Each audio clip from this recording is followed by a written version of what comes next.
We believe that we are doing noble work, that we are doing a noble work, said Northover warmly. It has continually struck us that there is no element in modern life that is more lamentable than the fact that modern man has to seek all the artistic existence in a sedentary state. If he wishes to float into a fairyland, he reads a book. If he wishes to dash into the thick of battle, he reads a book. If he wishes to soar into heaven, he reads a book. If he wishes to slide down the banisters, he reads a book. We give him these visions, but we give him exercise at the same time. The necessity of leaping from wall to wall, of fighting strange gentlemen, of running down long streets from pursuers, all healthy and pleasant exercises. We give him a glimpse of that great morning world of Robin Hood, or the knights of errant, or the knights errant, when one great game was played under the splendid sky. We give him back his childhood, that godlike time when we can act stories, be our own heroes, and at the same time, and at the same instant, dance and dream. Basil gazed at him curiously.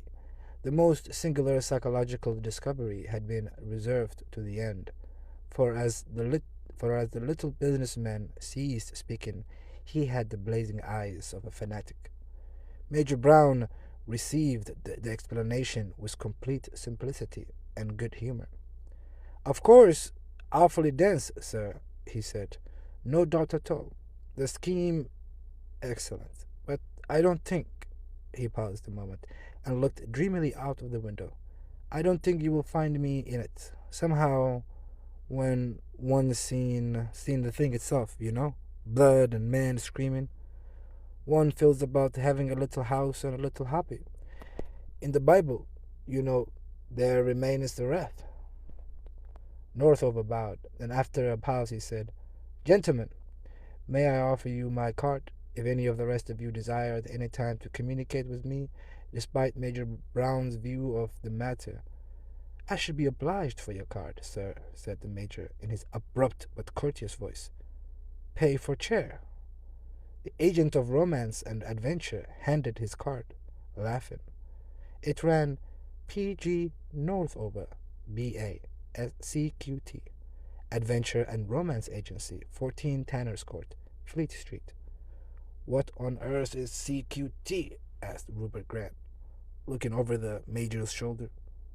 Don't you know? Returned Northover. Haven't you ever heard of the Club of Queer Trades? There seems to be a confounded lot of funny things we haven't heard of, said the little Major reflectively. What's this one? The Club of Queer Trades is a society consisting exclusively of people who have invented some new and curious way of making money. I was one of the earliest members.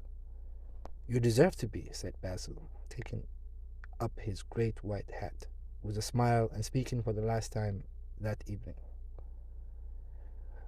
When they had passed out, the adventure and romance agent wore a queer smile as he trod down the fire and locked up his desk. A fine chap, that Major.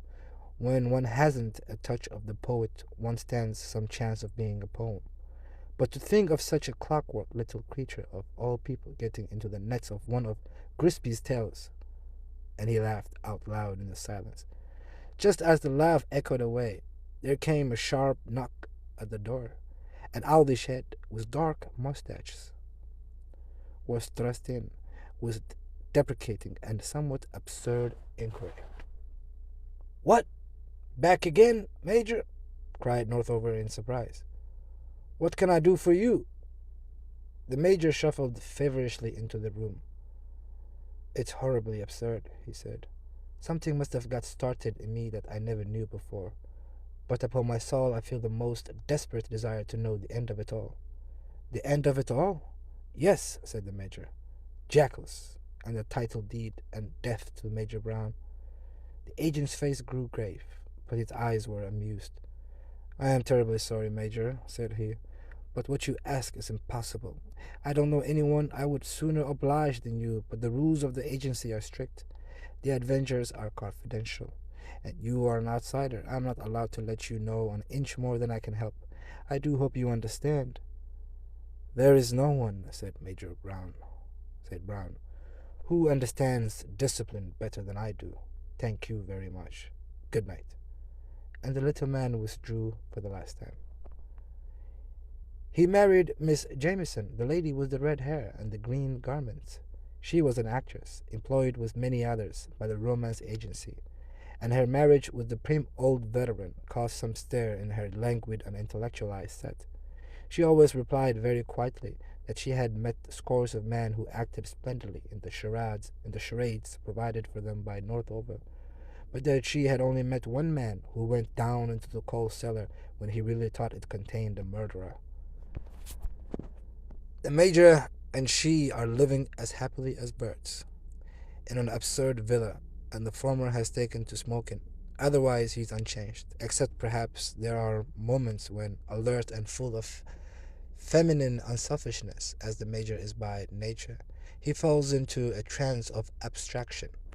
Then his wife recognizes, with a concealed smile, by the blind look in his blue eye, that he is wondering what were the title deeds, and why he was not allowed to mention jackals. But like so many old soldiers, Brown is religious, and believes that he will realize the rest of those purple adventures in a better world. End of chapter 1. Chapter 2. The painful fall of a great reputation. Basil Grant and I were talking one day in what is perhaps the most perfect place for talking on earth, the top of a tolerably deserted tramcar. To talk on the top of a hill is superb, but to talk on the top of a flying hill is a fairy tale. The vast blank space of North London was flying by. The very pace gave us a sense of its immensity and its meanness. It was, as it were, a base infinitude, a squalid eternity, and we felt the real horror of the poor parts of London, the horror that is so totally missed and misrepresented by the sensational novelists, who depict it as being a matter of narrow streets, filthy houses, criminals and maniacs, and dens of vice. In a narrow street, in a den of vice, you do not expect civilization, you do not expect order, but the horror of this was the fact that there was civilization, that there was order, but that civilization only showed its morbidity, and order only its monotony.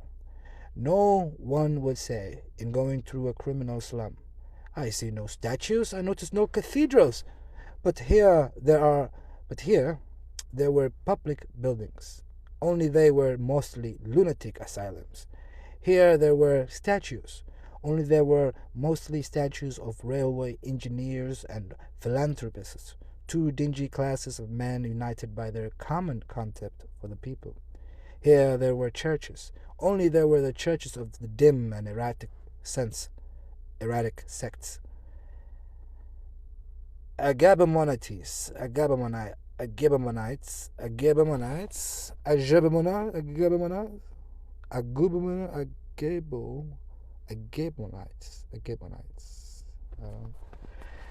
or Irvingites.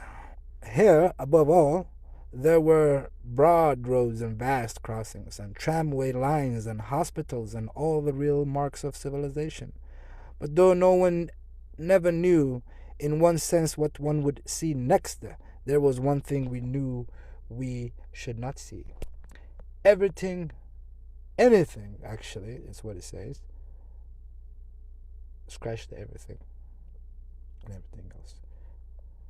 Should not see anything really great, central, of the first class. Anything that anything that humanity had adored, and with revulsion indescribable our emotions returned, I think, to those really close and crooked entries, to those really mean streets, to those genuine slums which lie around the Thames in the city, in which nevertheless a real possibility remains, that at any chance corner the great cross of the great cathedral of Rennes may strike down the street like a thunderbolt. But you must always remember also, said Grant to me, in his heavy, abstracted way, when I had urged this view, that the very vileness of the life of these ordered plebeian places bears witness to the victory of the human soul. I agree with you. I agree that they have to live in something worse than barbarism. They have to live in a fourth-rate civilization. But yet I am practically certain that the majority of people here are good people, and being good is an adventure of far more violent and daring than sailing round the world. Besides, go on, I said. No answer came. Go on, I said, looking up. The big blue eyes of Basil Grant were standing out of his head, and he was paying no attention to me. He was staring over the side of the tram. What's the matter? I asked, peering over also. It's very odd, said Grant at last, grimly, that I should have been caught out like this at the very moment of my optimism. I said all these people were good, and there is the wickedest man in England. Where? I asked, leaning over further. Where? Oh, I was right enough, he went on in the strange, continuous, and sleepy tone which always angered his hearers at acute moments. I was right enough when I said all these people were good. They are heroes. They are saints. Now and then they may perhaps steal a spoon or two. They may beat a wife or two with the poker. But they are saints all the time, all the same. They are angels. They are robed in white. They are clad with wings and halos. At any rate, compared to that man. Which man? I cried again, and then my eye caught the figure at which Basil's bull eyes were glaring. He was a slim, smooth person, passing very quickly among the quickly passing crowd. But though there was nothing about him sufficient to attract the startled notice, there was quite enough to demand a curious consideration when once that notice was attracted. He wore a black top hat, but there was enough in it of those strange curves whereby the decadent artist of the 80s tried to turn the top hat into something as rhythmic as an Etruscan vase. His hair, which was largely grey, was curled with the instinct of one who appreciated the gradual beauty of grey and silver. The rest of his face was oval and, I thought, rather oriental. He had 2 black tufts of mustache. What has he done? I asked. I'm not sure of the details, said Grant, but his besetting sin is a desire to intrigue to the advantage of others. Probably he has adopted some imposture or other to effect his plan. What plan? I asked. If you know all about him, why don't you tell me why he is the wickedest man in England? What is his name? Basil Grant stared at me for some moments. I think you have made a mistake in my meaning, he said. I don't know his name. I never saw him before in my life. Never saw him before, I cried with a kind of anger. Then what in heaven's name do you mean by saying that he is the wickedest man in England? I mean what I said Basil. Grant, calm me. The moment I saw that man, I saw all these people stricken with a sudden and splendid innocence. I saw that while all ordinary poor men in the streets were being themselves, he was not being himself. I saw that all the men in these slums, cadgers, pickpockets, hooligans, are all, in the deepest sense, trying to be good. And I saw that the man was trying to be evil. But if you've never seen him before, I began. In God's name, look at his face, cried out Basil in a voice that startled the driver. Look at the eyebrows! They mean that infernal pride which made Satan so proud, that he sneered even at heaven when he was one of the first angels in it. Look at his mustache. They are so grown as to insult humanity. In the name of the sacred heavens, look at his hair. In the name of God and the stars, Look at his hat. I stared uncomfortably.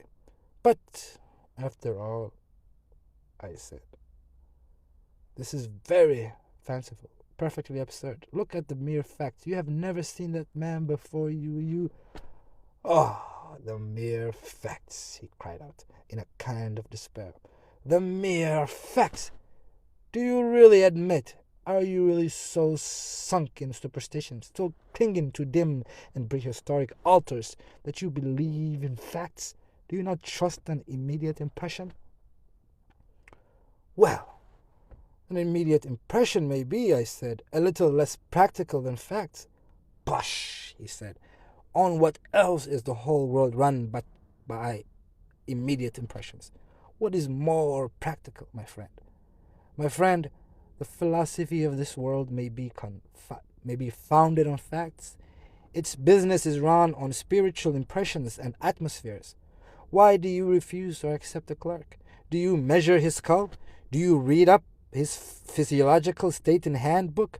Do you go upon facts at all? Not a scrap. You accept a clerk who may save your business. You refuse a clerk that may rob you till. Entirely upon those immediate mystical impressions under the pressure of which I pronounce, with a perfect sense of certainty and sincerity, that man walking in that street beside us is a humbug and a villain of some kind. You always have put things well, I said, but of course such things cannot immediately be put to the test. Basil sprang up straight and swayed with the swaying car. Let us get off and follow him, he said. I bet you £5 it will turn out as I said. And with a scuttle, a jump, and a run, we were off the car. The man with the curved silver hair and the curved eastern face walked along for some time, his long, splendid frock coat flying behind him. Then he swung sharply out of the great glaring road and disappeared down an ill-lit alley. We swung silently after him. This is an odd turning for a man of that kind to take, I said. A man of what kind? Asked my friend. Well, I said, a man with that kind of expression and those boots. I thought it is rather odd, to tell the truth, that he should be in this part of the world at all. Ah, yes, said Basil, and said no more. We tramped on, looking steadily in front of us. The elegant figure, like the figure of a black swan, was silhouetted suddenly against the glare of intermittent gaslight, and then swallowed again in night. The intervals between the lights were long, and a fog was thickening the whole way.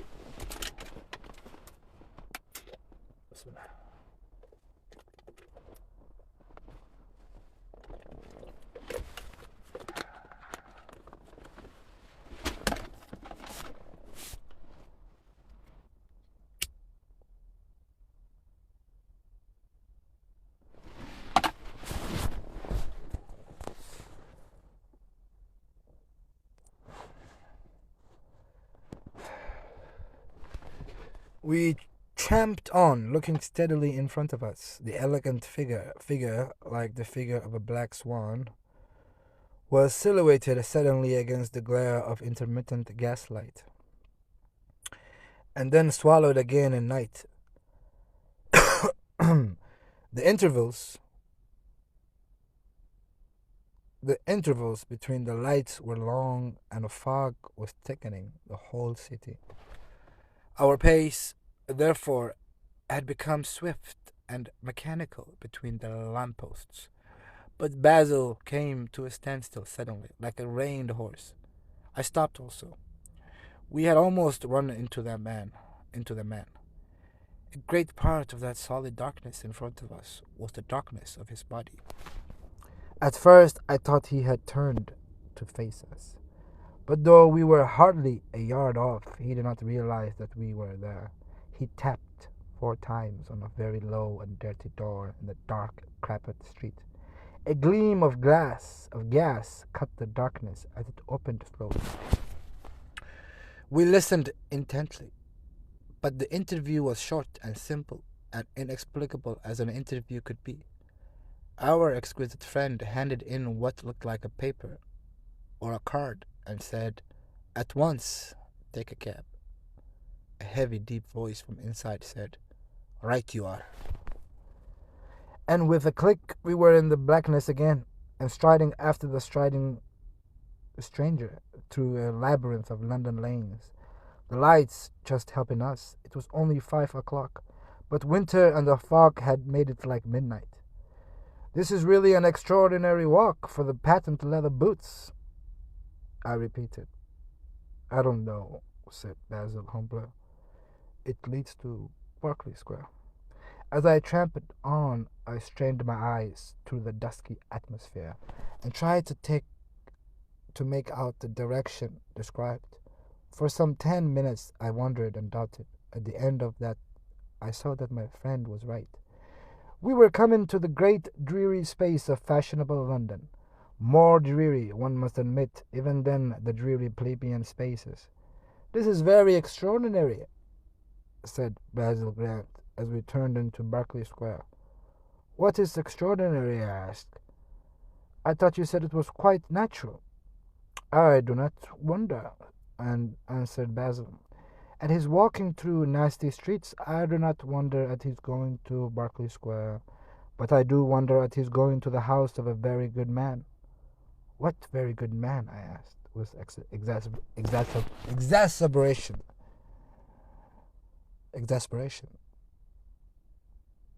"The operation of a time is a singular one," he said with his imperturbable. What happened? Imperturbable irrelevancy. And his imperturbable irrelevancy. It's not a true statement of the case to say that I have forgotten my career when I was a judge and a public man. I remember it all vividly, but it is like remembering some novel. But 15 years ago, I knew the square as well as Lord Rosebery does, and a confounded long sight better than that man who is going up the steps of old Beaumont's house." "Who's old Beaumont?" I asked irritably. "A perfectly good fellow, Lord Beaumont of Foxwood. Don't you know his name? He's a man of transparent sincerity, a nobleman who does more work than a navvy, a socialist, an anarchist, I don't know what. Anyhow, he's a philosopher and a philanthropist. I admit he has the slight disadvantage of being, beyond all question, off his head. He has that real disadvantage which has arisen out of the modern worship of progress and novelty, and he thinks anything odd and new must be an advance. If you went to him and proposed to eat your grandmother, he would agree with you, so long as you put it on a hygienic and public grounds, as a cheap alternative to cremation. So long as you progress fast enough, it seems a matter of indifference to him whether you are progressing to the stars or the devil. So his house is filled with an endless succession of literary and political fashions. Men who wear long hair because it is romantic. Men who wear short hair because it is medical. Men who walk on their feet only to exercise their hands. And men who walk on their hands for fear of tiring their feet. But though the inhabitants of his salons are generally fools like himself, they are almost always like himself, good men. I am really surprised to see a criminal enter there." "My good fellow," I said firmly, striking my foot on the pavement, "the truth of this affair is very simple. To use your own eloquent language, you have the slight disadvantage of being off your head. You see a total stranger in a public street. You choose to start a certain theories about his eyebrows. You then treat him as a burglar because he enters an honest man's door. The thing is too monstrous. Admit that it is, Basil, and come home with me. Though these people are still having tea, Yet with the distance we have to go, we shall be late for dinner. Basil's eyes were shining in the twilight like lamps. I thought, he said, that I had outlived vanity. What do you want now? I cried. I want, he cried out, what a girl wants when she wears her new frock.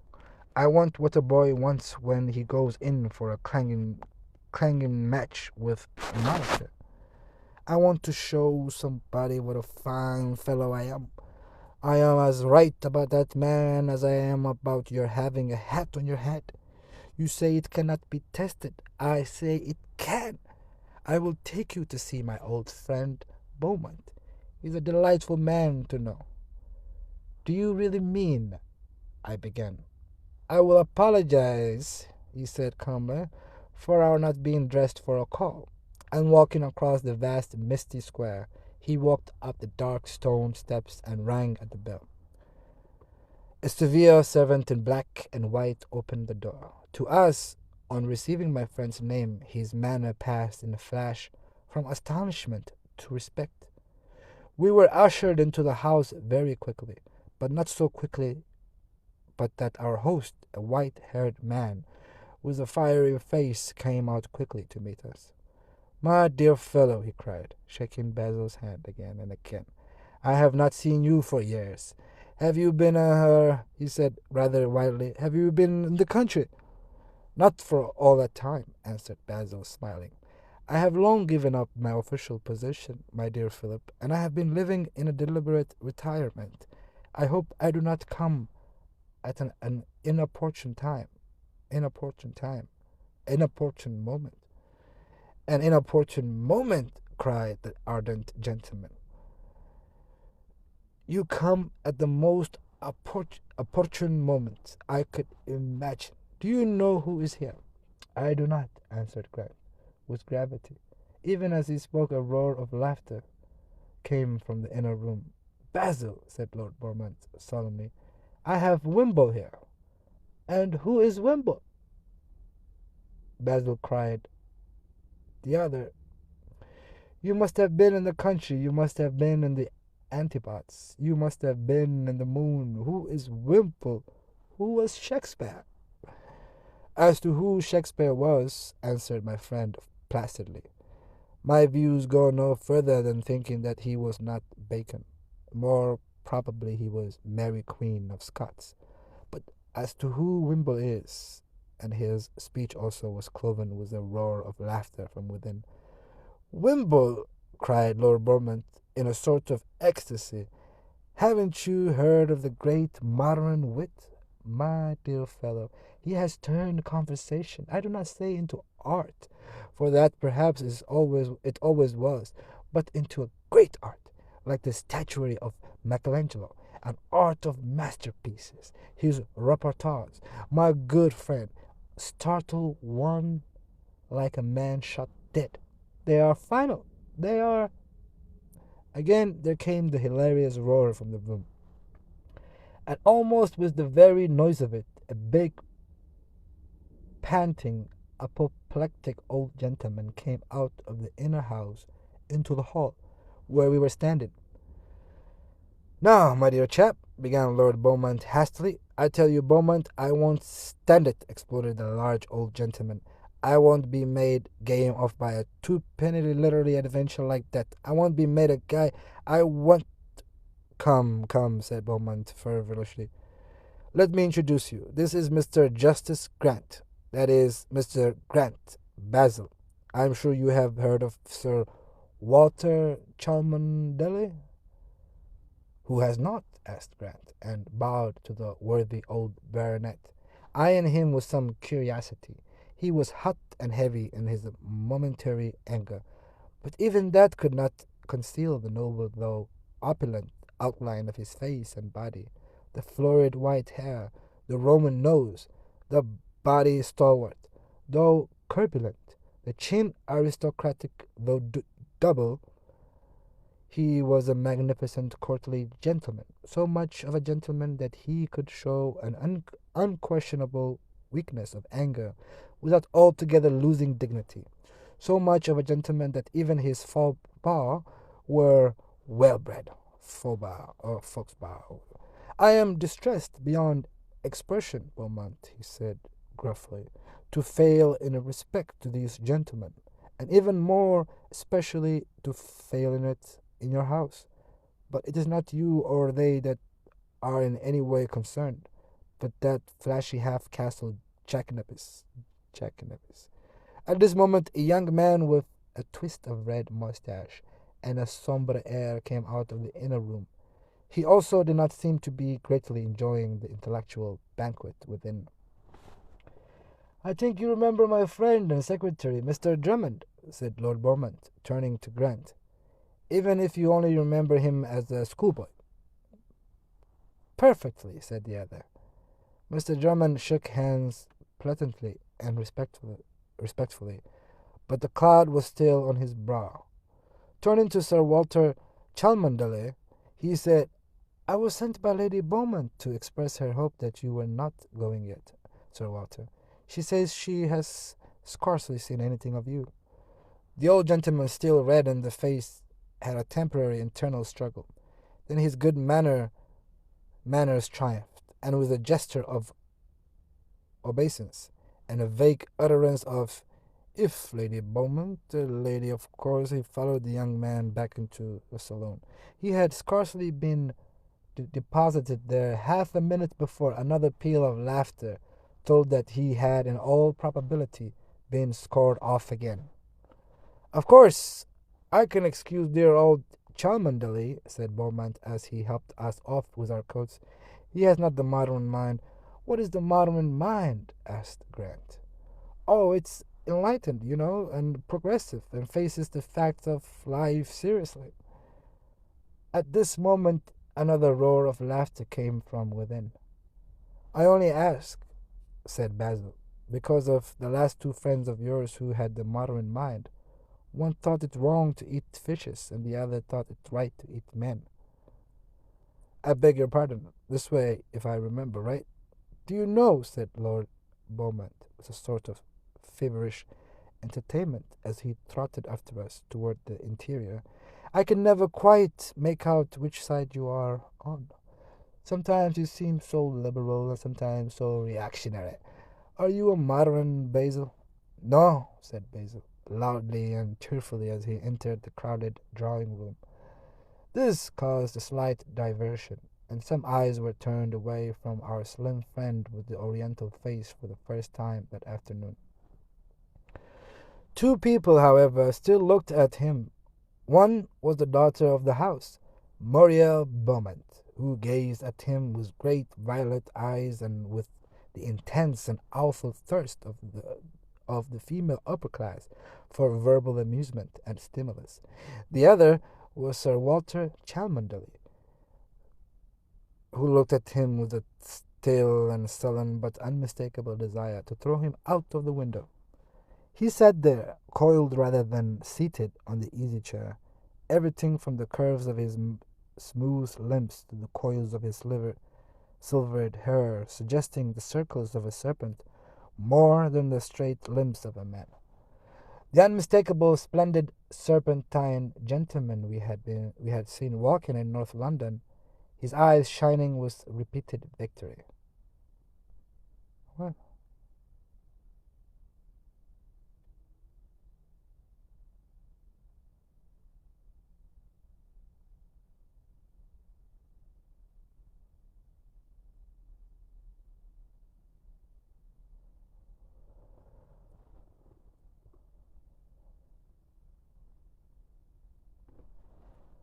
His eyes shining with repeated victory. "What I can't understand, Mr. Wimpole," said Muriel Beaumont eagerly, "is how you contrive to treat all this so easily. You say things quite philosophical and yet so wildly funny.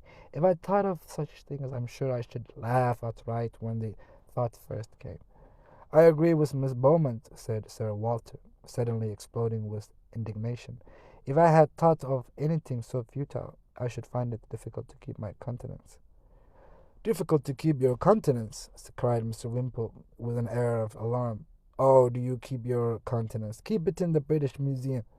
Everyone laughed uproariously, as they always do at an already admitted readiness, and Sir Walter, turning suddenly purple, shouted out, "Do you know who you are talking to with your confounded tomfooleries?" "I never talk tomfooleries," said the other, without first knowing my audience.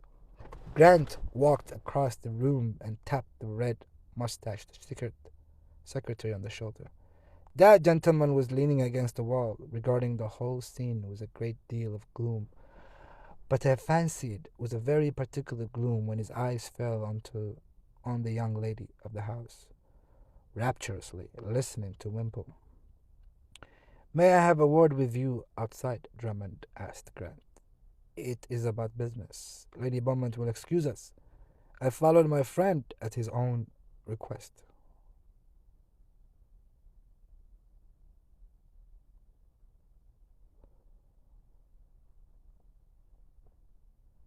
We passed abruptly into a kind of side room, out of the hall. "Drummond," said Basil sharply, "there are a great many good people and a great many sane people here this afternoon. Unfortunately, by a kind of coincidence, all the good people are mad, and all the sane people are wicked. You are the only person I know of here who is honest and who has also some common sense. What do you make of Wimple?" Mr. Secretary Drummond had a pale face and red hair, but at this his face became suddenly as red as his mustache. "I am not a fair judge of him," he said. "Why not?" asked Grant. "Because I hate him like hell," said the other, after a long pause, and violently. Neither Grant nor I needed to ask that reason. His glances towards Miss Beaumont and the stranger were sufficiently illuminating. Grant said quietly, "But before you came to hate him, what did you really think of him?" "I am in a terrible difficulty," said the young man, and his voice told us like a clear bell that he was an honest man. "If I spoke about him as I feel about him now, I could not trust myself, and I should like to be able to say that when I first saw him, I thought he was charming. But again, the fact is I didn't.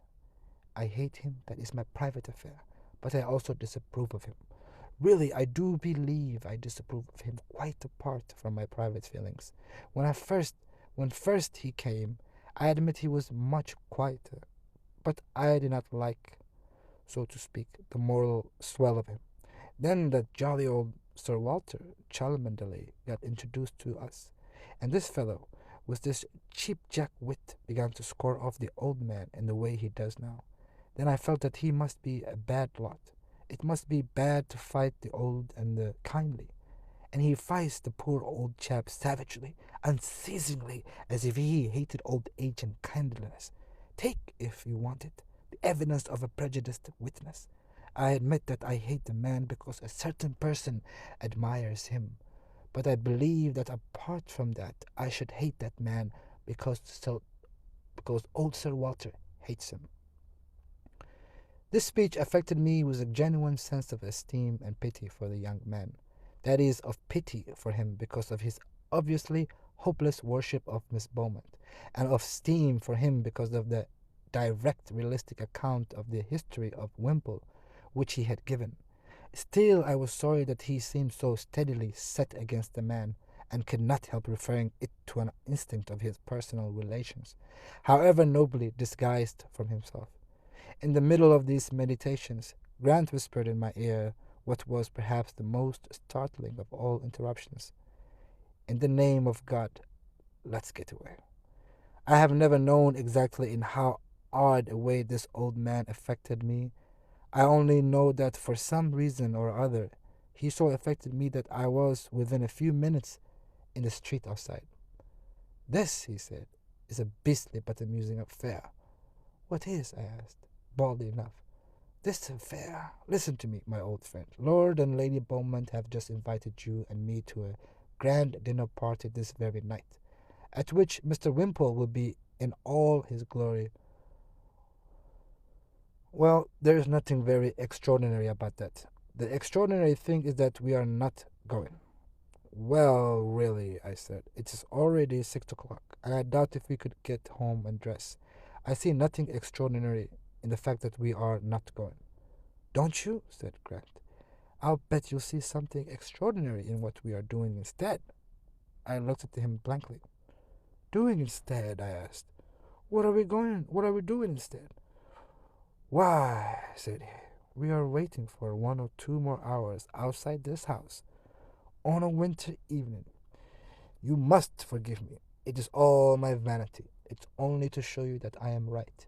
Can you, with the assistance of this cigar, wait until both Sir Walter Cholmondeley and the mystic Wimple have left this house? Certainly, I said, but I do not know which is likely to live first. Have you any notion? No, he said.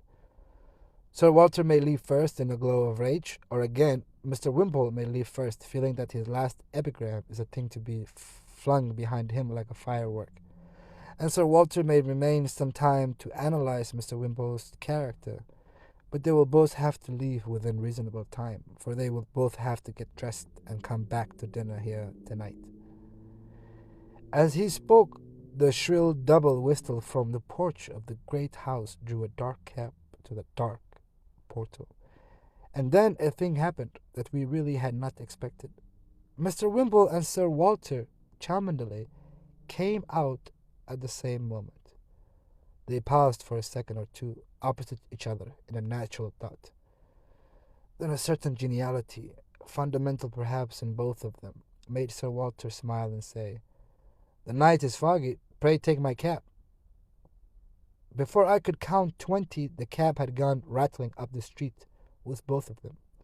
And before I could count 23, Grant had hissed in my ear, "Run after that cab. Run as if you were running from a mad dog. Run!" We belted on steadily, keeping the cab in sight, through dark, mazy streets. God only, I thought, knows why we were running at all. But we are running hard. Fortunately, we did not run far. The cab pulled up at the fork of 2 streets, and Sir Walter paid the cabman, who drove away rejoicing, having just come in contact with the more generous among the rich. Then the two men talked together as men do talk together after giving and receiving great insults. The talk which leads either to forgiveness or a duel. At least so it seemed as we watched it from 10 yards off. Then the two men shook hands heartily, and one went down one fork of the road, and one down the another. Basil, with one of his rare gestures, flung his arms forward. "Run after that scoundrel," he cried. "Let us catch him now." We dashed across the open space and reached the conjecture of 2 passes. "Stop!" I shouted wildly to Grant. "That's the wrong turning," he ran on. "Idiot!" I howled. "Sir Walter's gone down there. Wimple has slipped us. He's half a mile down the other road." "You're wrong. Are you deaf? You're wrong." "I don't think I am," he panted and ran on. "But I saw him," I cried. Look in front of you. Is that Wimple? It's the old man. What are you doing? What are we to do?" "Keep running," said Grant. Running soon brought us up to the broad back of the pompous old baronet, whose white whiskers shone silver in the fitful lamp light. My brain was utterly bewildered. I grasped nothing. "Charlie," said Basil hoarsely, "can you believe in my common sense for 4 minutes?" "Of course," I said, panting. "Then help me to catch that man in front and hold him down. Do it at once when I say, 'Now! Now!'" We sprung on Sir Walter Cholmondeley and rolled that portly old gentleman on his back. He fought with a commendable valor, but we got him tight. I had not the remotest notion why. He had a splendid and full-blooded vigor. When he could not box, he kicked, and we bound him. When he could not kick, he shouted, and we gagged him. Then, by Basil's arrangement, we dragged him into a small court by the street's side and waited. And as I say, I had no notion why. "I am sorry to incommode you," said Basil calmly out of the darkness, "but I have made an appointment here." "An appointment?" I said blankly. "Yes," he said, glancing calmly at the apoplectic old aristocrat gagged on the ground, whose eyes were starting impotently from his head. "I have made an appointment here with a thoroughly nice young fellow, an old friend. Jasper Drummond, his name is. You may have met him this afternoon at the Bowmans. He he can scarcely come, though, till the Bowmans' dinner is over. For I do not know how many hours we stood there calmly in the darkness. By the time those hours were over, I had thoroughly made up my mind that the same thing had happened which had happened long ago on the bench of a British court of justice. Basil Grant had gone mad. I can imagine no other explanation of the facts. Was the portly, purple-faced old country gentleman flung there, strangled on the floor like a bundle of wood. After about 4 hours, a lean figure in evening dress rushed into the court. A glimpse of gaslight showed the red mustache and white face of Jasper Drummond. "Mr. Grant," he said blankly, the thing is indescribable. You were right. But what did you mean? All through this dinner party, where dukes and duchesses and editors of quarterlies had come especially to hear him, that extraordinary Wimple kept perfectly silent. He didn't say a funny thing. He didn't say anything at all. What does it mean?" Grant pointed to the portly old gentleman on the ground. "That is what it means," he said. Drummond, and observing a fat gentleman lying so calmly above the blaze, jumped back as from a mouse. "What?" he said weakly. "What?" "Basil." Bismillah.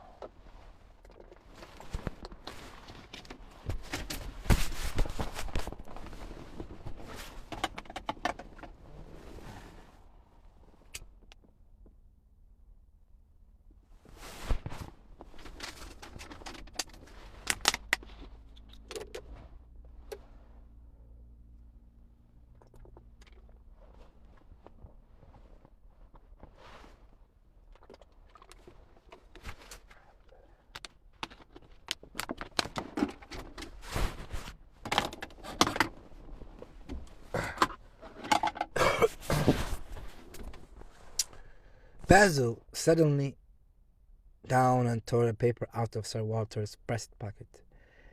A paper which the baronet, even in his hampered state, seemed to make some effort to retain. It was a large, loose piece of white wrapping paper, which Mr. Jasper Drummond read with a vacant eye and undisguised astonishment, as far as he could make out. It consisted of a series of questions and answers, or at least of remarks and replies, arranged in the manner of a catechism. The greater part of the document had been torn and obliterated in the struggle, but the termination remained. It ran as follows: "Say, keep countenance. Keep British Museum.